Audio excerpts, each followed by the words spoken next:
বলতে যাচ্ছি তোমাদেরকে যে চিংড়ি মাছ, ভুসো চিংড়ি কিভাবে খাবে তোমরা। অনেকে আছে অনেক রকম ভাবে খায়, তো বড়া করেও খায় কেউ, আর আমি রান্না করছি এটা এমনই একটা ভাবে রেসিপি। তোমরা ভাত দিয়ে চাইলে খেতে পারবে, চাইলে রুটি দিয়েও খেতে পারবে। এটা একটা চচ্চড়ি টাইপের। তো চচ্চড়ি টাইপের বানাতে তোমার কি কি লাগছে তো যেটা বলতে যাচ্ছিলাম আমি,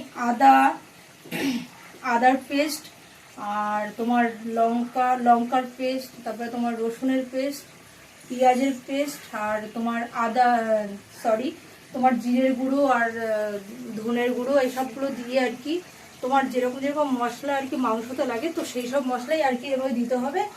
দেওয়ার পরে তোমার আর আগে কিন্তু পাঁচফোড়ন ফোড়নটা অবশ্যই দেবে, হেভি টেস্ট হয় পাঁচফোড়নটা। তো যাই হোক, আর এটা পুরো গ্রেভি হবে রান্নাটা। আর লঙ্কার গুঁড়ো তো দেবেই, ওটা আর বললাম না, হলুদ লঙ্কার গুঁড়ো দিতে হবে। তো যাই হোক, নামানোর সময় তোমরা একটু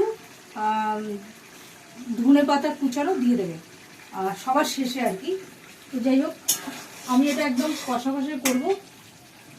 আর কাঁচা লঙ্কার ফ্লেভারটা দিতেই হবে, কাঁচা লঙ্কাটা ভীষণই একটা এইসব রান্নার মধ্যে দিলে পরে খুব টেস্টি হয়। তো যাই হোক, আমার হয়েই গেছে, আর এই দেখো,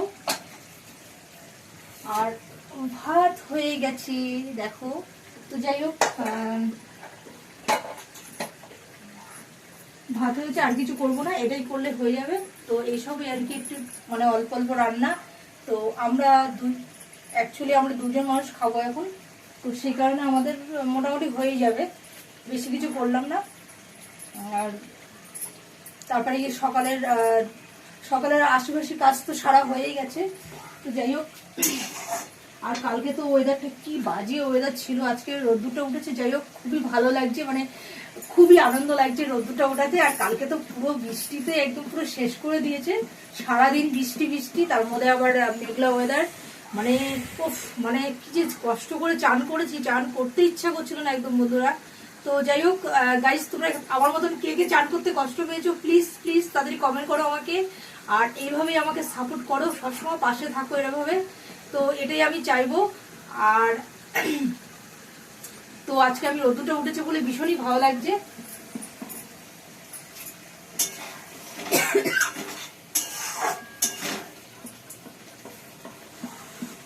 হেভি হেভি হয়েছে।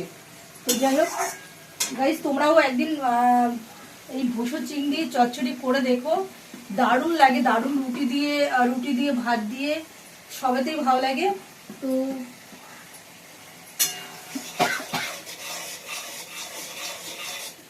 মানে অ্যাকচুয়ালি আমি রেসিপিটা জানতাম না, তো আমি একজনের থেকে শুনেছি, তো আমি এই জন্য ঘরে ট্রাই করছি। তো যাই হোক, খুবই ভালো লাগে, তোমরাও খেয়ে দেখো, ভীষণই ভালো লাগবে।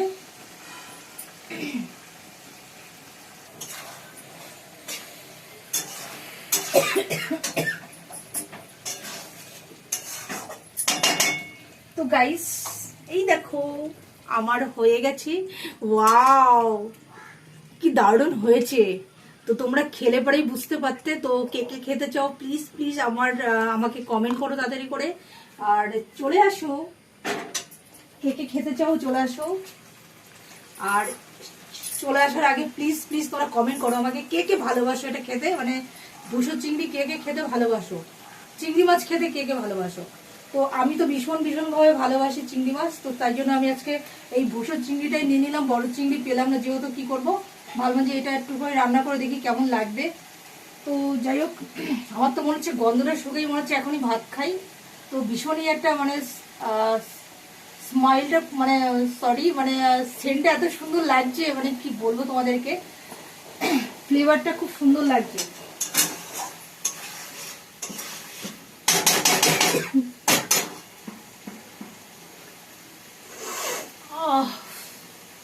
দারুণ দারুণ। তুমি তাড়াতাড়ি চলে আসো, কে কে খেতে চাও কমেন্ট করো তাড়াতাড়ি করে।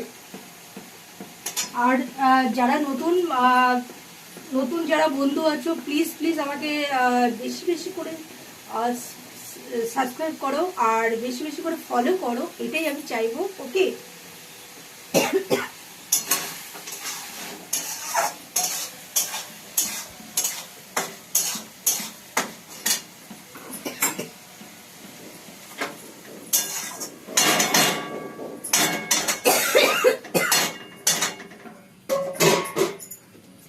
ফাইনালি গাইস আমার চিংড়ি মাছের চচ্চড়িটা হয়েই গেল।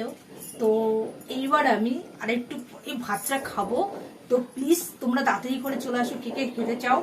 আর আজকে রোদ্দুরটাও উঠেছে, তো সবাই এনজয় করো। কালকে যেহেতু ওই মেঘলা ওয়েদার ছিল, খুবই বাজে লাগছিল একটা মানে দিন, এত মানে বিশ্রী লাগে কি বলবো তোমাদেরকে। আমার তো একদমই ভালো লাগে না এরকম ওয়েদার থাকলে। আর সত্যি কথা বলতে শীতকালটা কবে যাবে, মানে আমার একটা মানে ইয়ে আছে, হ্যাবিট আছে, বাজে হ্যাবিট। সেটা হলো শীতকাল এলে ভাবি গরমকালটা কখন আসবে, আর গরমকালটা এলে ভাবি শীতকালটা কখন আসবে। তো এইটা আমার মানে ভীষণ একটা মানে হ্যাবিট, বাজে হ্যাবিট। তো মানে কোনো কিছু সহ্য হয় না আমার, এমনই একটা মানুষ আমি, মানে বেশি অতিরিক্ত কোনো কিছু সহ্য হয় না আমার। তো আর শীতকাল দেখো মুখ চোখের কি অবস্থা, ঘুমে থেকে উঠেছি চুলটাও আছে, আমি পাগলের মতন তোমাদের সামনে চলে এসেছি। তো জানি না কিরকম তোমরা কি মনে করছো আমাকে, কিন্তু সবসময় না মানে সাজা গোজা যায় না, এটা হচ্ছে কথা। তো যেহেতু আমি শাড়িটা পরেইছিলাম, তো ভাবছি তোমাদের সামনে একটু ভিডিও দিই, তো সেই কারণে চলে এসেছি। অনেকদিন ভিডিও দেওয়া হয় না।